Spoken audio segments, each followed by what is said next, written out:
বাংলাদেশ অনেক অনেক আশাবাদী জিতবে, কারণ সাগরিক এই মাঠে ঢাকার মতো বাংলাদেশের ফেভার খুব কাজ করে। হ্যাঁ, ব্যাটিং ভালো করতে হবে, তানজিদ তামিমকে ভালো করতে হবে, সাইফ হাসানকে ভালো করতে হবে। আমি একজন ক্রিকেট প্রেমী হিসেবে আত্মবিশ্বাস রাখি যে বাংলাদেশ ইনশাল্লাহ জিতবে।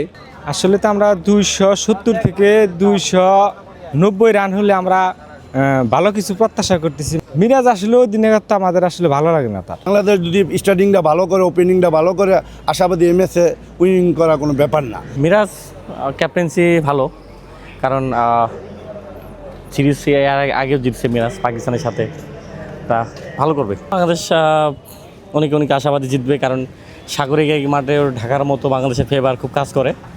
তা আমি খুবই আশাবাদী বাংলাদেশ সিরিজ জিতবে এবং খুব ভালোভাবে জিতবে।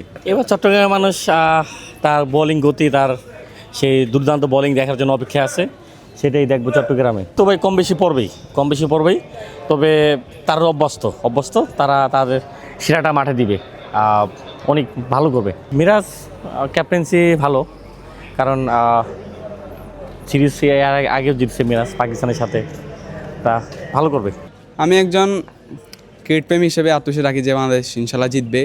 আর মানে সিরিজের ফাইনাল ম্যাচ যেহেতু, আর চট্টগ্রামে তার মানে চট্টগ্রাম উইকেট যেরকম মানে উইকেট ভালো, তো বাংলাদেশ যদি আগে ব্যাটিং করে, মানে যে রৌদ্র আগে আমার মনে হয় ভালো হবে। ইনশাল্লাহ ম্যাচটাকে বাংলাদেশ জিতবে। হ্যাঁ, যেহেতু ব্যাটিং পিচ মনে করি, হ্যাঁ ইনশাল্লাহ হবে।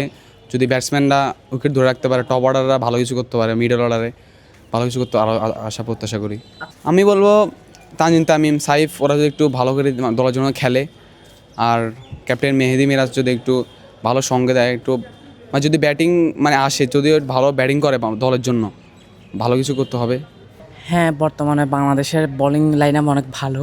হ্যাঁ, ব্যাটিং ভালো করতে হবে, তানজিদ তামিমকে ভালো করতে হবে, সাইফ হাসানকে ভালো করতে হবে, আর মিডল অর্ডারে তাহিদিকে ভালো করতে হবে।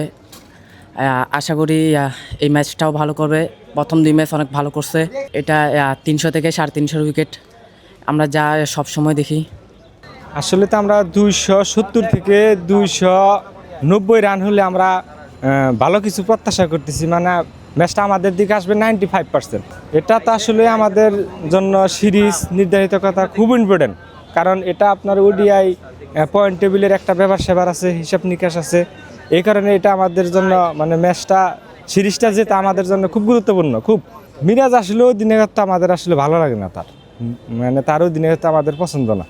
সে বর্তমানে যে ফর্মের যে অবস্থা তার, মানে দেখেন গত কয়েকটা ম্যাচ কী খেলেছে সে। এখানে আমাদের লিটন দাস যদি ক্যাপ্টেন্সি করতো, আমরা আরও ভালো কিছু প্রত্যাশা করতাম।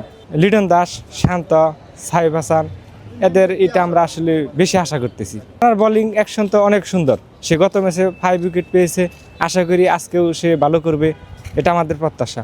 আশাবাদী কোনো দলকেই মানে অবহেলা করে যেন না খেলে, সময় করে খেলে।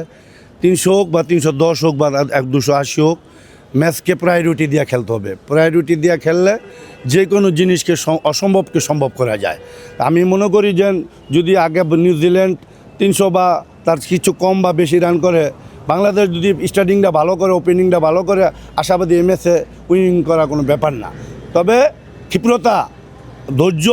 ক্ষিপ্রতা এবং উদ্দীপনা নিয়ে খেলতে হবে। অ্যাকচুয়ালি মিরাজ বরাবরই ভালো খেলতেছে, ও ধৈর্য একটু সময় নিতে হবে। একটা ম্যাচ খেলা পেলে যে তারা সমালোচনা করা যাবে তা নয়। আমি মনে করি যে একটু ধৈর্যের সাথে যদি পাবলিক নেয় বা আমরা নেই, আশাবাদী ও ভালো করবে।